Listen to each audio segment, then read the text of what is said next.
প্ৰধানমন্ত্ৰী আৱাস যোজনা চৰকাৰে BPL ঘৰৰ নতুন এটা আপডেট লৈ আহিছোঁ। সেইটো আপডেট হ'ল যদি আপোনালোকে এতিয়ালৈকে চৰকাৰে BPL ঘৰৰ আৱাস প্লাছ লিষ্টটো এতিয়াও চেক কৰা নাই, কেনেকুৱাকৈ আপোনালোকে আপোনাৰ নিজৰ মোবাইলৰ পৰা প্ৰধানমন্ত্ৰী আৱাস যোজনা চৰকাৰে BPL ঘৰৰ আৱাস প্লাছ লিষ্টটো চেক কৰিব যে আপোনালোকৰ লিষ্টত নামটো আহিছে নে অহা নাই। আৰু যদি আপোনালোকৰ লিষ্টত নাম আহিছে আৰু আপোনালোকৰ একাউণ্টত ঘৰৰ পইচা সোমাইছে নে সোমোৱা নাই, কেনেকুৱাকৈ আপোনালোকে আপোনাৰ নিজৰ মোবাইলৰ পৰা চেক কৰিব, মই আজি এইটো ভিডিঅ'ত আপোনালোকক সম্পূৰ্ণ প্ৰচেছ ষ্টেপ বাই ষ্টেপ দেখুৱাই দি আছোঁ। আপোনালোকে জানিবলৈ হ'লে ভিডিঅ'টো সম্পূৰ্ণকৈ চাই ল'ব স্কিপ নকৰাকৈ। আৰু যদি আপোনালোকে মোৰ চেনেলত নিউ হয়, মোৰ চেনেলটো সাবস্ক্ৰাইব কৰে ৰাখি দিব। এতিয়া আপোনালোকে ফাৰ্স্ট এইটো অপশনত আহি যাব pmayc.nic.in। মই কিন্তু আপোনাৰ সুবিধাৰ কাৰণে অপশনৰ লিংকটো মোৰ ডিসক্ৰিপশনত দি দিছোঁ। আপোনালোকে ডাইৰেক্ট ক্লিক কৰি ফাৰ্স্ট এইটো অপশনত আহি যাব।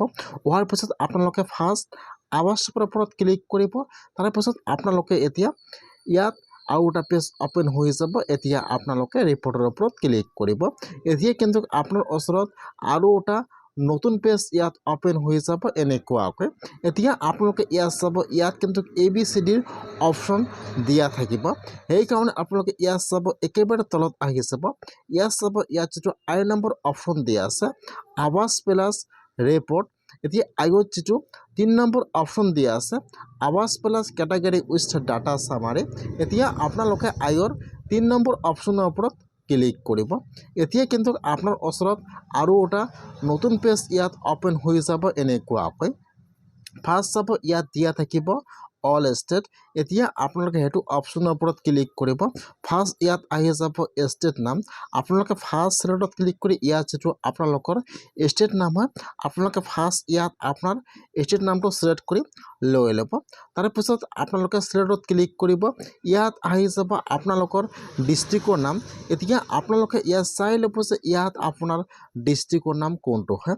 ইয়াত যিটো আপোনাৰ ডিষ্ট্ৰিক্টৰ নাম হয়, আপোনালোকে ইয়াত আপোনাৰ ডিষ্ট্ৰিক্টৰ নামটো সিলেক্ট কৰি লৈ ল'ব। তাৰপিছত সেমকৈ আহি যাব আপোনাৰ ব্লকৰ নাম। এতিয়া আপোনালোকে ইয়াত আপোনাৰ ব্লকৰ নামটো সিলেক্ট কৰি লৈ ল'ব। তাৰপিছত ইয়াত আহি যাব আপোনালোকৰ পঞ্চায়তৰ নাম। আপোনালোকে ইয়াত চাই লৈ ইয়াত আপোনাৰ পঞ্চায়তৰ নামটো সিলেক্ট কৰি লৈ ল'ব। ইয়াত যিটো আপোনালোকৰ ফুল এড্ৰেছটো আছে, আপোনালোকে ইয়াত চাই লৈ ইয়াত আপোনালোকৰ সকলো এড্ৰেছ সিলেক্ট কৰি লৈ ল'ব। ষ্টেট নাম, ডিষ্ট্ৰিক্টৰ নাম, ব্লকৰ নাম আৰু পঞ্চায়তৰ নাম আপোনালোকে ফাৰ্স্ট ইয়াত সকলো সিলেক্ট কৰি লৈ ল'ব। এতিয়া আপোনালোকে সাবমিটৰ ওপৰত ক্লিক কৰিব। যেতিয়া আপোনালোকে সাবমিটৰ ওপৰত ক্লিক কৰিব, এতিয়া কিন্তু আপোনাৰ ওচৰত আপোনাৰ পঞ্চায়তৰ চৰকাৰী BPL ঘৰৰ আৱাস প্লাছ লিষ্টটো ইয়াত ওপেন হৈ যাব এনেকুৱাকৈ। এতিয়া আপোনালোকে ইয়াত চাব, ইয়াত লিষ্টটো ওপেন হৈ যাব এনেকুৱাকৈ।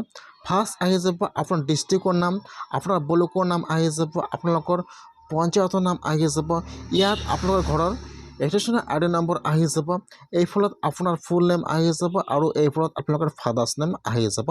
এতিয়া আপোনালোকে ইয়াত চাই ল'ব যে আপোনালোকৰ লিষ্টত নামটো আহিছে নে অহা নাই। যদি আপোনালোকৰ লিষ্টত নাম আহিছে, কেনেকুৱাকৈ আপোনালোকে চেক কৰিব যে আপোনালোকৰ একাউণ্টত ঘৰৰ পইচা সোমাইছে নে সোমোৱা নাই, আপোনালোকৰ নামটো ভেৰিফাই হৈছে নে হোৱা নাই। এতিয়া আপোনালোকে ইয়াৰ পৰা আপোনালোকৰ নামটো চাই ল'ব। ইয়াত চাব, ইয়াত কিন্তু আপোনাৰ ঘৰৰ ৰেজিষ্ট্ৰেশ্যন ID নম্বৰ দিয়া আছে। যদি আপোনালোকৰ লিষ্টত নাম আহিছে, আপোনালোকে ইয়াৰ পৰা ফাৰ্স্ট যিটো আপোনালোকৰ ঘৰৰ ID নম্বৰ আছে, আপোনালোকে ফাৰ্স্ট ইয়াৰ পৰা ঘৰৰ ID নম্বৰটো কপি কৰি লৈ ল'ব। কেনেকৈ চেক কৰিব লাগিব ঘৰৰ বেলেঞ্চটো চাই লওক। ইয়াৰ পৰা আপোনালোকে ফাৰ্স্ট নম্বৰটো কপি কৰি লৈ ল'ব। এতিয়া আপোনালোকে আৰু এবাৰ হোম পেজত আহি যাব। অহাৰ পিছত ইয়াত চাব 5 নম্বৰত দিয়া থাকিব ষ্টেক হোল্ডাৰ্ছ। এতিয়া আপোনালোকে সেইটো অপশ্যনৰ ওপৰত এবাৰ ক্লিক কৰিব ষ্টেক হোল্ডাৰ্ছ। এইটো পেজ ওপেন হৈ যাব। 1 নম্বৰত আহি যাব IAY PMAYG বেনিফিচিয়াৰী। এতিয়া আপোনালোকে সেইটো অপশ্যনৰ ওপৰত ক্লিক কৰিব। এতিয়া আপোনাৰ ওচৰত আৰু এটা নতুন পেজ ইয়াত ওপেন হৈ যাব এনেকুৱাকৈ। ফাৰ্স্ট চাব, ইয়াত দিয়া থাকিব ঘৰৰ ৰেজিষ্ট্ৰেশ্যন নম্বৰ। এতিয়া আপোনালোকে ফাৰ্স্ট যিটো নম্বৰ কপি কৰিছে আপোনাৰ নম্বৰটো ইয়াত বহাই দিব, বা ইয়াত যিটো আপোনালোকৰ ঘৰৰ ID নম্বৰ আছে ইয়াত আপোনাৰ ঘৰৰ ID নম্বৰটো বহাই দিব।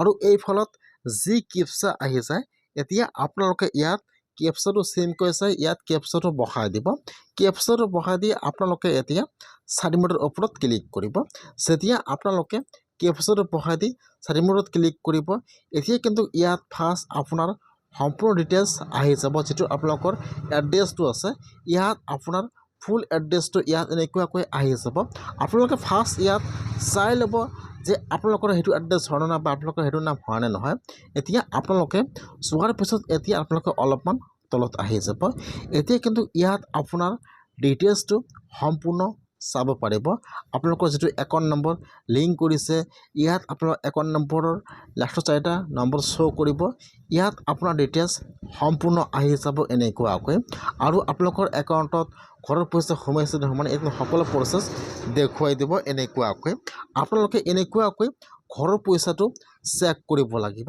আৰু আপোনালোকৰ ঘৰৰ লিষ্টত নাম আহিছে নে অহা নাই এনেকুৱাকৈ আপোনালোকে চেক কৰিব লাগিব আপোনালোকে ইয়াত চাব ইয়াত কিন্তু সকলোৰে একাউণ্টত ঘৰৰ পইচা সোমাই গৈছে আপোনালোকে এনেকুৱাকৈ চেক কৰক ঘৰৰ পে'মেণ্টটো আৰু ঘৰৰ আৱাজ প্লাছ লিষ্টটো